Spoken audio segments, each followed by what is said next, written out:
your independent contractors really employees?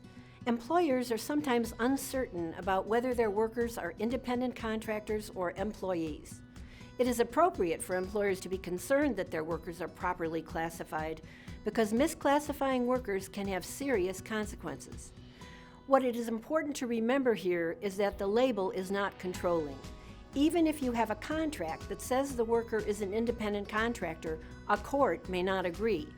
Courts focus on the economic reality of the relationship.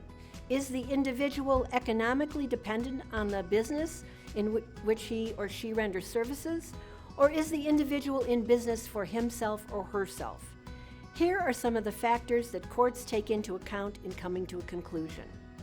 Does the employer have the right to control the manner in which the work is performed? Does the worker have the opportunity to make a profit or suffer a loss based on how efficiently or inefficiently the work is performed?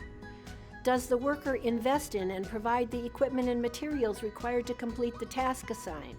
Or is the equipment and materials provided by the employer?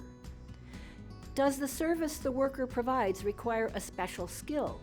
Is the relationship between the worker and the employer intended to be ongoing or just a temporary assignment? And is the service the worker provides integral to the employer's business, or is it ancillary? For example, is a person performing work in a hospital a nurse, which is integral to the business of the hospital, or simply a plumber called in to make a one-time repair? No one factor is determinative.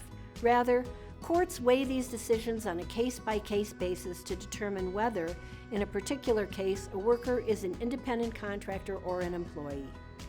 You are probably wondering about the potential consequences to the employer for misclassifying an employee as an independent contractor. Well, what often happens is that one employee will complain to the federal or state Department of Labor that they have been denied wages or benefits because they have been misclassified.